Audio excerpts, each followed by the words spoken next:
Hi guys, welcome to Low Spec Review. Here's my new review. Yeah, it's a good thing. It hasn't been far since the first review, well, since the last review. So yeah, but yeah, I got a new review, the Hidden and Dangerous Deluxe Edition. Uh, I read the description.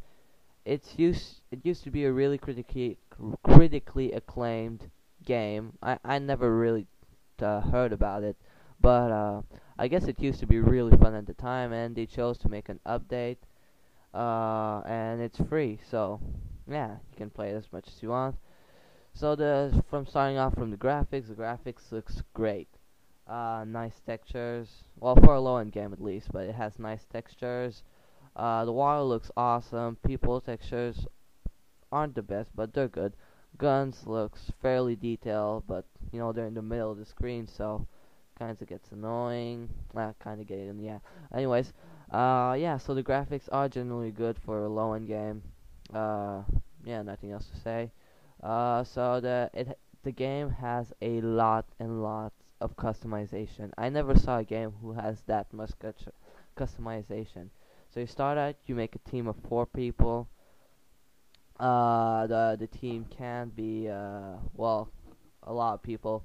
You can choose from, I think, 10 people. I'm not sure, but 10 to 20 people. I'm really not sure. I can't remember. But they all the characters have the different skills and abilities to change from, and well, one of the interesting abilities I found was responsiveness. I mean, responsive how the character is responsive to the movement you're asking him to play. Uh, so yeah, that's that. After that, after character people, you get to choose what type of weapon the whole team will be having. You can just go like, okay, I want all my team to have 8 rocket launchers, so you take 8 rocket launchers, or whatever you want. So yeah, you can have a lots of different weapons. You can even take someone with a sniper rifle and a turret gun. Yeah, seriously. So it can get really far with customization. And also after that, yeah, you can customize the people. Uh, yeah, nothing more from that. So the gameplay, it's a realistic shooter, World War II realistic shooter. But just to tell you, the controls were pretty old school. The startup controls were with the arrow keys and shift, and to crouch was a scrolling button and everything. So if you want to get used to if you want to have nice controls, you might want to change them from the menu. Uh, yeah, about that. But anyways, the game was meant to be a multiplayer game. The problem is there is no people playing it because that game isn't popular enough for some reason that I don't know. But yeah, you can play single player, but yeah, the people who are supposed to play are bots. So you play with bots, but the problem is the bots are stupid. No joke, they're really stupid. I mean, the only thing they do is when they see an enemy, they shoot it, but that's all. So that means that they won't move, they won't follow you, they won't do anything. So that means you're gonna have to switch between each character every time. If you're trying, and if you're saying, well, I'm just gonna take a certain character and do a one-man army thing, you won't be able to. The game is really hard.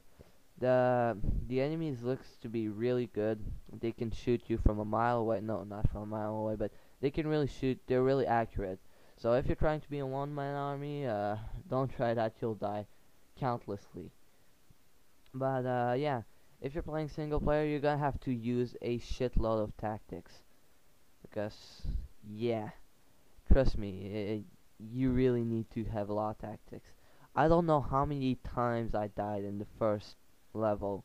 And you might be saying, "Oh, I'm just not used to realistic shooter." But yeah, I did play some realistic shooter on the PS2, like Brothers in Arm or whatever other game, where you die really easily.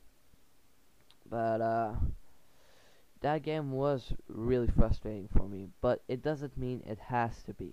I mean, if you're like with your friends and you're looking for a nice, realistic co-op shooter, this has the potential to be no joke.